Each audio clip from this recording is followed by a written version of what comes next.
Hello and welcome back to pharma today. आज हम pharmaceutical में इंटरेस्ट रखने वाले लोगों के लिए एक इम्पॉर्टेंट सब्जेक्ट लेकर आए हैं।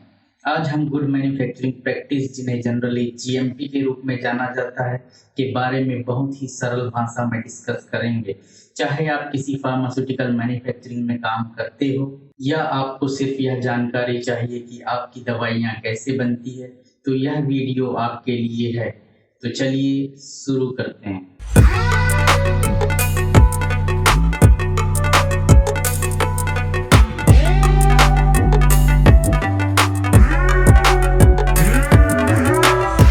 सबसे पहले बात यह है कि गुड मैन्युफैक्चरिंग प्रैक्टिस या जीएमपी क्या होती है। फार्मास्यूटिकल मैन्युफैक्चरिंग की दुनिया में जीएमपी गाइडलाइंस मतलब दिशा निर्देश और रेगुलेशन यानी विधियों का कलेक्शन संग्रह है, जो फार्मास्यूटिकल प्रोडक्ट की क्वालिटी, सेफ्टी और इफिकेसी को सुनिश्चित करता है। ड्रग मैन्युफैक्चरिंग में हाई स्टैंडर्ड को बनाए रखकर पब्लिक हेल्थ को सुरक्षित करने के लिए यह स्टैंडर्ड बहुत ही जरूरी है। अब आप सोच रहे होंगे कि जीएमपी इतनी इम्पोर्टेंट क्यों है, तो चलो इसे भी जानते हैं। Number 1, patient safety. जीएमपी यह सुनिश्चित करता है कि आपके द्वारा ली जाने वाली दवाइयाँ सेफ और इफेक्टिव हैं। इसके बिना मैन्युफैक्चरिंग प्रोसेस में कंटामिनेशन या एरर हो सकता है, जो पेशेंट को नुकसान पहुंचा सकता है। दूसरा है quality assurance. GMP pharmaceutical product की कंसिस्टेंसी यानी स्थिरता और गुणवत्ता की गारंटी देता है। इसका मतलब है कि आप भरोसा कर सकते हैं कि दवा का हर एक बैच एक जैसे हाई स्टैंडर्ड को पूरा करता है। तीसरा है रेगुलेटरी कंप्लायंस। फार्मास्यूटिकल कंपनियों को एफडीए या रेगुलेटरी बॉडी से अप्रूवल प्राप्त करने के लिए जीएमपी गाइडलाइंस का पालन करना होता है।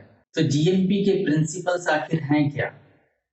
तो एकदम सरल भाषा में जानते हैं। Number 1, documentation. सभी मैन्युफैक्चरिंग एक्टिविटीज के डिटेल रिकॉर्ड बनाए जाने चाहिए। इसमें बैच रिकॉर्ड, इक्विपमेंट लॉग और क्वालिटी कंट्रोल डॉक्यूमेंट शामिल हैं। Number 2, quality control. यह सुनिश्चित करने के लिए कि हर प्रोडक्ट पहले से डिसाइड किए गए स्पेसिफिकेशन के अनुसार बन रहे हैं, सख्त क्वालिटी मीजर की व्यवस्था होनी चाहिए। इसमें रॉ मटेरियल, इंटरमीडिएट प्रोडक्ट और फाइनल प्रोडक्ट की टेस्टिंग शामिल है। तीसरा है सैनिटेशन एंड हाइजीन।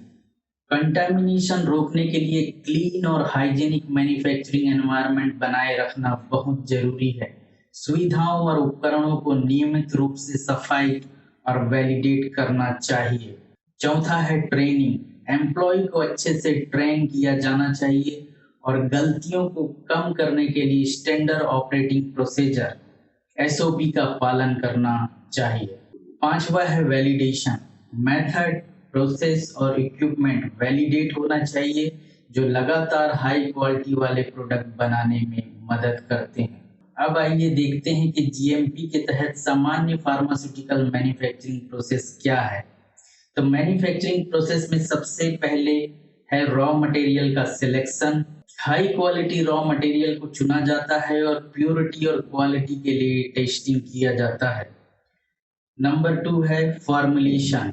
इस प्रोसेस में एक्टिव फार्मास्यूटिकल इंग्रेडिएंट एपीआई को अदर कंपोनेंट जैसे फिलर, कलर, स्टेबलाइजर के साथ मिलाया जाता है ताकि फाइनल प्रोडक्ट बन सके। तीसरा है मैन्युफैक्चरिंग। दवा का निर्माण जीएमपी दिशा निर्देशों के सख्त पालन के साथ कंट्रोल कंडीशन में किया जाता है। चौथा है quality control. Testing and analysis के लिए प्रोडक्शन के विभिन्न चरणों मतलब डिफरेंट स्टेज में पर्याप्त मात्रा में सैंपल लिए जाते हैं और उनकी टेस्टिंग की जाती है। और पांचवा है पैकेजिंग। फिनिश प्रोडक्ट को इस तरह से पैक किया जाता है कि इसकी इंटीग्रिटी बनी रहे और कंटामिनेशन से बचा जा सके। Regulatory compliance. रेगुलेटरी अथॉरिटीज कभी भी यह सुनिश्चित करने के लिए कि जीएमपी का पालन सही से हो रहा है, फार्मास्यूटिकल कंपनियों का इंस्पेक्शन कर सकती है। इन इंस्पेक्शन में फेल होने पर प्रोडक्ट को वापस लिया जा सकता है, जुर्माना लगाया जा सकता है, यहाँ तक कि मैन्युफैक्चरिंग फैसिलिटीज को बंद भी किया जा सकता है। तो अब शॉर्ट में देखते हैं कि गुड मैन्युफैक्चरिंग प्रैक्टिस क्या है? तो good manufacturing practice pharmaceutical manufacturing की बैकबोन है, जो कि यह सुनिश्चित करती है कि हमारी दवाएं सुरक्षित, प्रभावकारी और उच्च गुणवत्ता वाली हैं। यह इंडस्ट्री एंड कंज्यूमर दोनों के लिए सबसे इम्पोर्टेंट टॉपिक है। अगर आपको यह वीडियो जानकारीपूर्ण लगा हो तो इसे शेयर करें, लाइक करें और हमारे चैनल को सब्सक्राइब करना ना भूलें। और हमेशा की तरह अगर आपके पास कोई सवाल है या जीएमपी के पहलुओं के बारे में और अधिक जानना चाहते हैं तो नीचे कमेंट्स कर सकते हैं। फार्मा टुडे में आने के लिए धन्यवाद। हमारे चैनल को लाइक, शेयर और सब्सक्राइब करें।